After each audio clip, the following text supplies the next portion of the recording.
Welcome, dear students, to another lecture in the subject of entrepreneurship. Some time back, I have discussed with you for what is an entrepreneur, what is entrepreneurship all about, who is a serial entrepreneur, and what is intrapreneurship. Further to which we discussed about businessman and the entrepreneur and what is the difference between the businessman and an entrepreneur. So let us take a quick recap of the differences in a businessman and in an entrepreneur. As we discussed previously, a businessman takes the traditional business that is already existing with him and he is simply propagating that business, exploring it further. Whereas when it comes to entrepreneurship, entrepreneur has to have a new idea which is unique and no more existing before, and he has to put forth this idea and convert it in a business, and likewise he has to take it ahead. He is the core decision maker himself. He is his own rival, he is his own friend, because an entrepreneur may not have any competitor as compared to a businessman. Businessman, wherein his business is already established and there may be number of competitors along with the businessman, unlike the entrepreneur is working on something new, and so he needs to be more innovative. He needs to take himself ahead, or he can pull himself back. He is his own rival. As I discussed earlier, business is all about keeping yourself busy. A businessman is always busy. A businessman appears to be like a person with a fat stomach and a big briefcase, a lot of money in the briefcase, living a good life. But all the time he is busy. What is he busy for? He is busy for managing his already established business. Whereas when it comes to an entrepreneur has to set up his own enterprise. He has to be innovative. He is not a very big person. He has to be down to earth. He has to give enough time to his own personal life as well. So he is not a very well established person as appears to be with a businessman. When we look at the terminology of a businessman, businessman appears to be a more traditional word. A person who is doing some business, simply buying a product and selling it at a different price, that's a business. Opening a shop is a business. And as we have seen traditionally, manufacturing a product and distribution of a product, that's again a business. Whereas entrepreneurship is revolutionary in nature. It talks more about creation, innovation. A businessman's business is already established, so he can live a good life. He knows that his business is going to flourish for another decade, whereas an entrepreneur has always to take the risk. He is always living the risky life. He may not know how tomorrow will look like for him.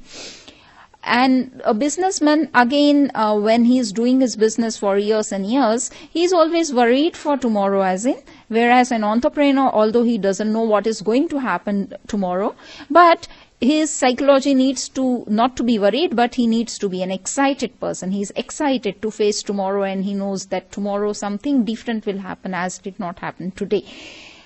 A businessman looks for profit, whereas an entrepreneur looks for people. Why? Because he is a whole human being, as we say. Entrepreneur is a whole human being. He has to bring employment. He has to make up a team. He has to care for his team. And he has to be in good talking terms with the public, with the customer, everywhere. So that is another difference. Further, a businessman has an active income, whereas an entrepreneur has a passive income. Why is this difference there? A businessman is somebody who is directly involved in his business, whereas an entrepreneur gradually, when he starts up his own venture, He plays vital role in the organization, but gradually as time passes by, he becomes a passive player for his organization. Why he becomes passive player? Because he now gives chance to other people who are working in the organization to work on various aspects, and he works as a consultant to all these people. So he is a passive earner. He is not an active member in the enterprise. But that takes place at a later stage of being an entrepreneur. A businessman, when we talk about, a businessman is a market player, whereas, as we said, the entrepreneur is a market leader. So businessman has to look for his role to exist in the market, whereas entrepreneur's role is to derive the market and give a new direction to the market so as to accommodate more customers or more suppliers in an area that was no longer existing in the past. So he acts more like a leader as compared to a businessman who acts like a player.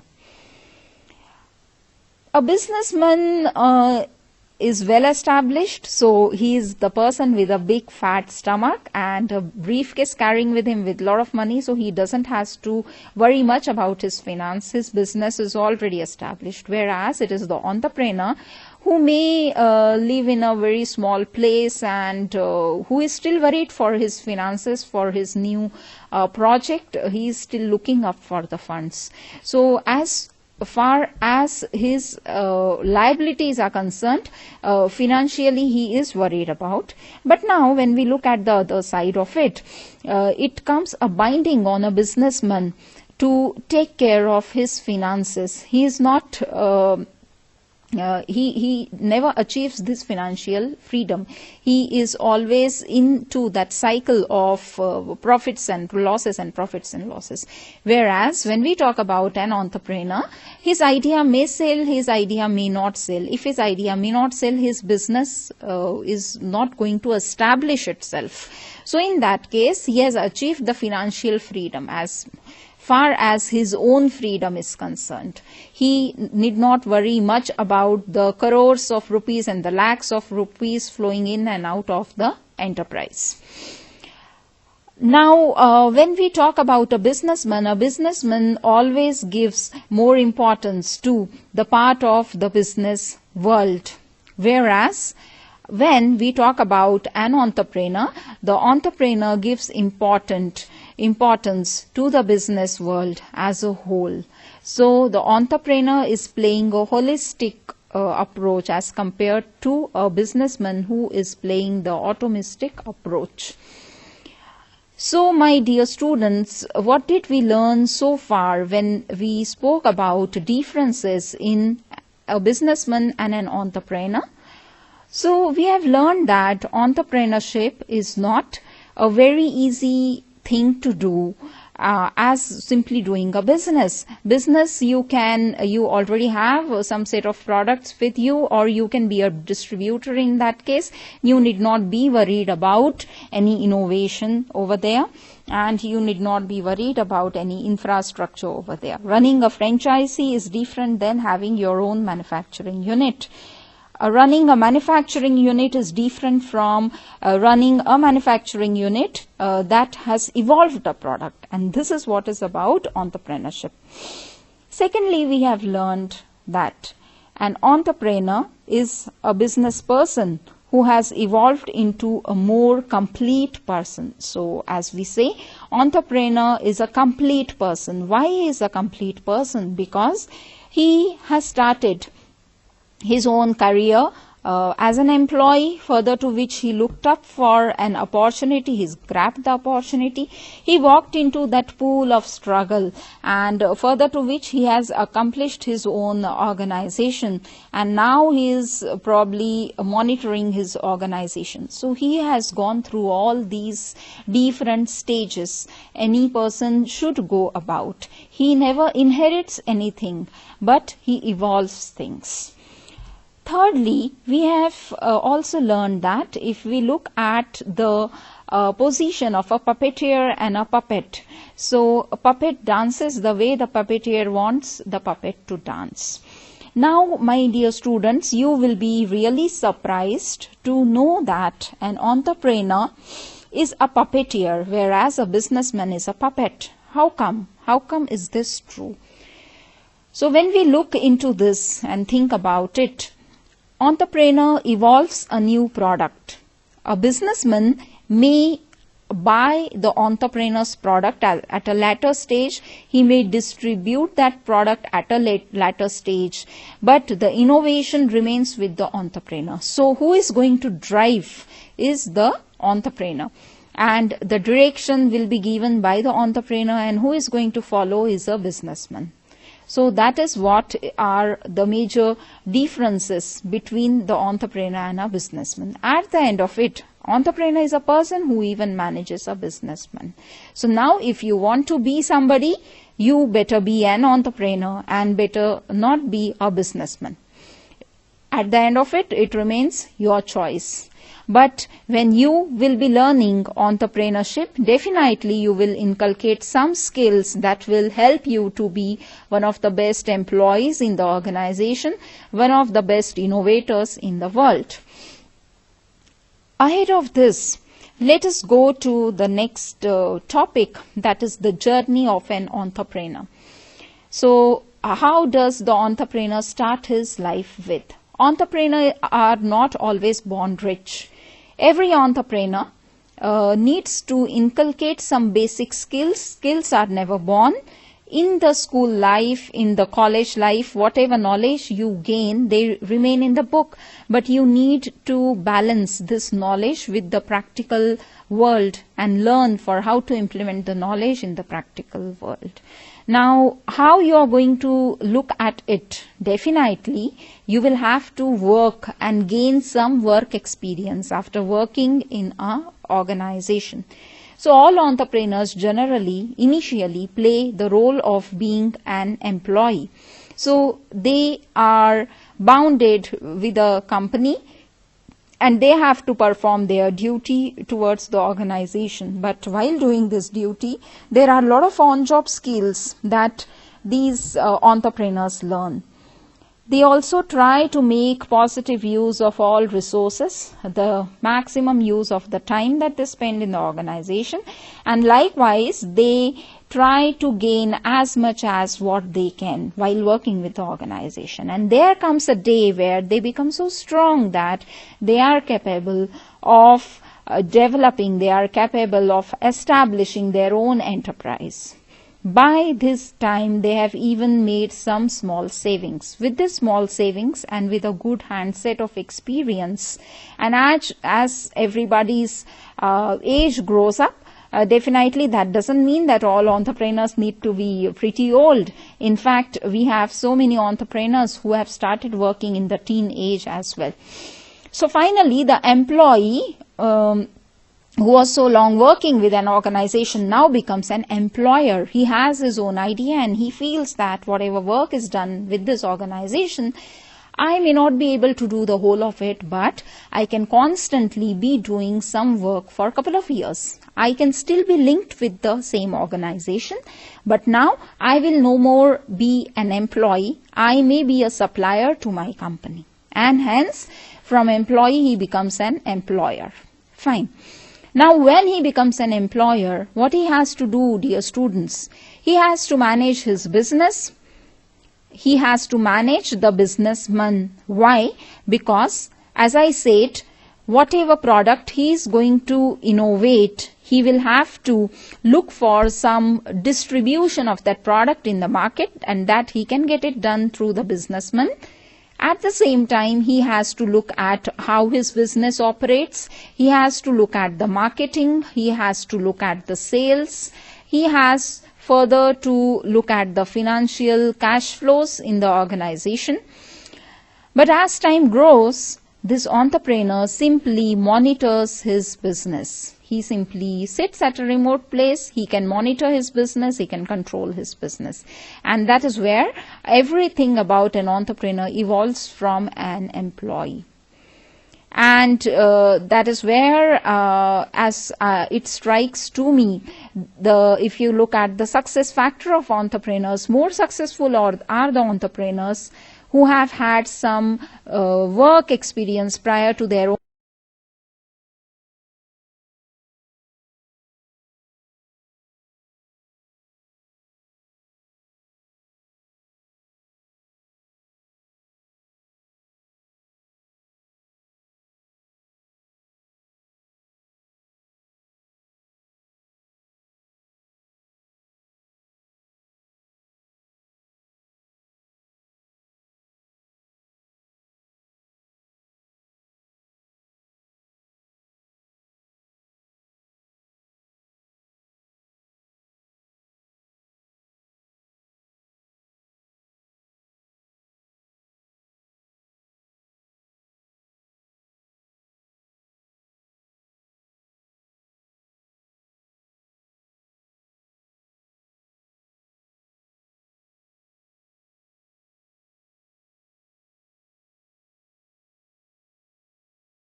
markets on macro and micro level, and they have to study what is going to be the need of the market, how many people may buy this product, how much part of the industry is ready to accept your product, what is going to be the advantage if your product sustains for a longer time, what is going to be the type of customer you are going to sell your product to, which is we generally call as the market segment.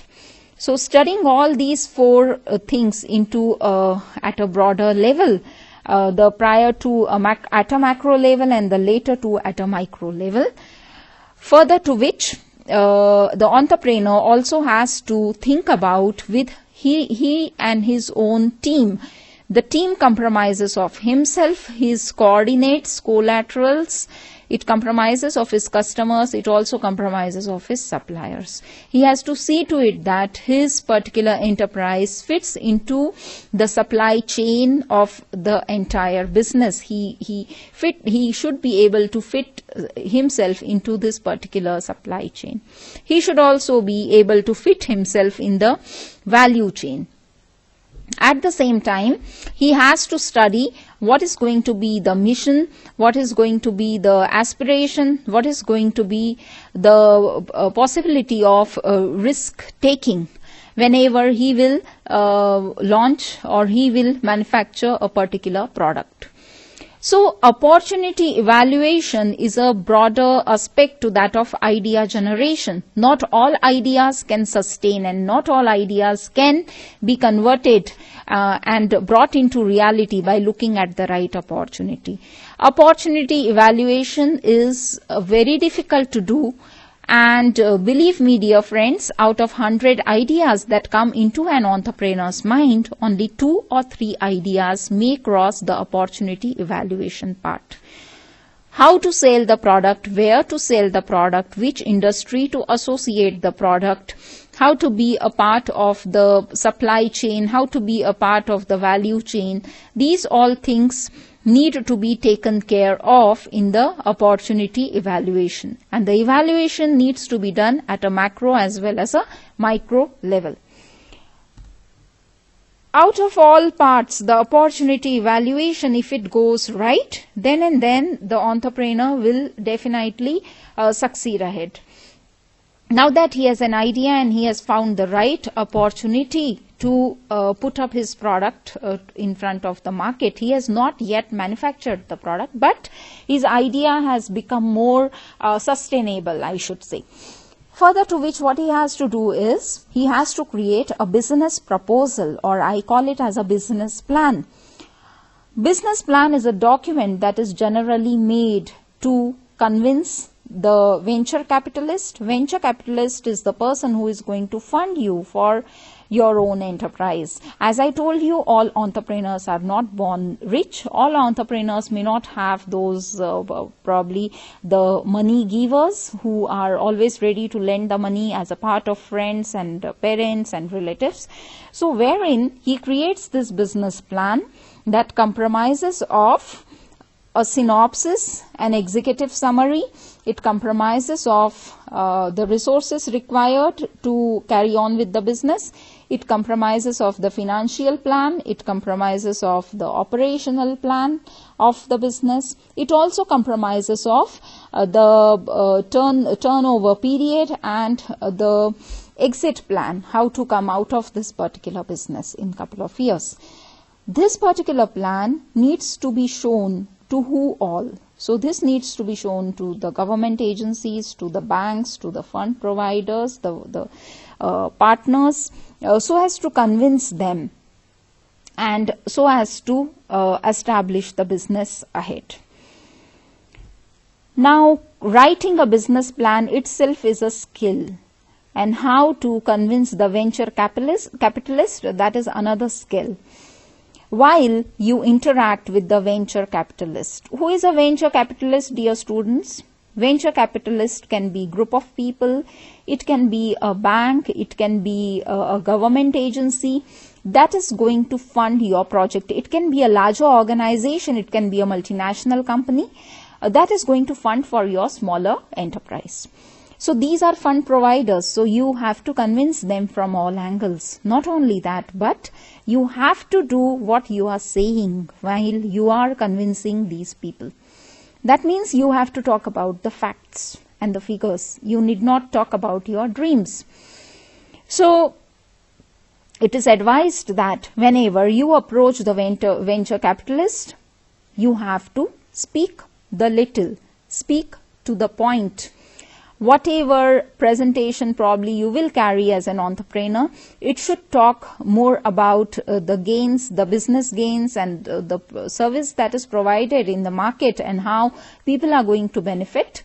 So how are you going to facilitate the society and how are you going to gain money? That is what you need to learn in while creating the business plan and while tackling with the venture capitalist. The next part is, after the creation of the business plan, is the business model. What is a business model? So when the entrepreneur starts with his own enterprise, he has to follow some protocols. He has to live by a particular model wherein the protocols are established and he has to work accordingly. So a business model gives a general idea, the terms, conditions for how to run the business. It talks about how to operate the business, how to market the business, and how to sell the product. It may act as a guideline for your business. It may help the entrepreneur to sustain with his so-called competitors. So a business model further needs to be established by the entrepreneur. And then he can now think of setting up his enterprise. That is the next phase. Setting up an enterprise, the very first part comes is, now that you have got the funds to set up your enterprise, you have the idea that is very concrete with you now. You have found the right opportunity to put forth your idea. What all you need to do now? Very first, you need to register for your small enterprise. You may need a physical space. Without a physical space, nowhere you are allowed to do any business. So you have to buy, or you can take a place on rent, and that is where the physical space comes into existence. Setting up an enterprise also involves how many people are going to work, how many people have you employed, how many associates are there. It also compromises of the few protocols that you have to set up. It also talks about production. It talks about, after a couple of years, expansion, and expansion may be in terms of production expansion or product expansion. It can be in terms of physical location you are expanding it. It can also talk about sale of the physical space, moving to some other physical space. So that is all, these all things you need to look by whenever you are setting up the enterprise, but not as compared to opportunity evaluation, as compared to the business plan. Not so very important is setting up the enterprise. Now that the entrepreneur has even set up his enterprise and he is working in the enterprise, he has to further monitor and control, and that is a wonderful task an entrepreneur has to do. Is these are nothing but the days, the time that has come when he can eat the fruits of whatever seeds he has sown. So here he has to passively control over his organization, and he has to let some trustworthy person operate on the organization, and he can also work as a consultant for his own business. He can further spend his time by looking at some other suppliers, looking at the clients, the customers, taking care of them, and that is where he can spend his maximum time. So he has now moved away from the idea, the opportunity, the product development, the innovation, creativity. He is simply now flourishing or taking care of his already flourished business. So that is what is the time for him to eat the fruits in the process of monitoring and control. The last part of this entrepreneur life cycle, my dear friends, is the process of changeover. So in the process of changeover, while eating the fruits from a particular business, definitely the entrepreneur may be a little hesitant to eat the same fruit for years and years, because he cannot remain at a place for a longer time. Some other idea evolves into his mind. He may find loopholes in his own setup, and he may come there by innovating a new product.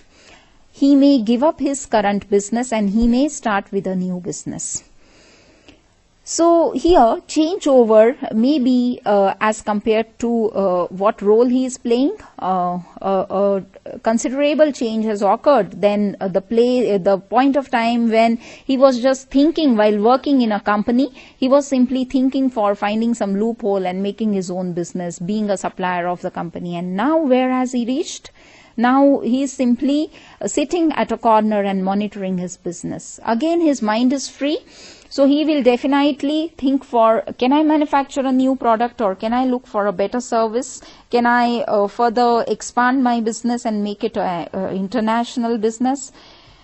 So he retires at the end of it from the current business. He may catch hold of the new business, grab a new opportunity and start with a new enterprise. So this is a beautiful story, or I should say the ladder the entrepreneur goes with and climbs with, and that is where the whole process of being an entrepreneur into itself is full of excitement, and the entire life cycle itself is a never ending life cycle. And as I said earlier, who is rival of an entrepreneur? It is the entrepreneur himself. Unless and until he wants to finish, he cannot finish himself, he cannot finish his thoughts. So years by years, an entrepreneur can execute number of businesses, and he can evolve new products, he can give better services, couple of services, different types of services. He can work in different areas of the industry. And that is where we end up with this session. So I hope that today you are clear with who an entrepreneur is, and you are also clear with the beautiful journey an entrepreneur goes through. Thank you.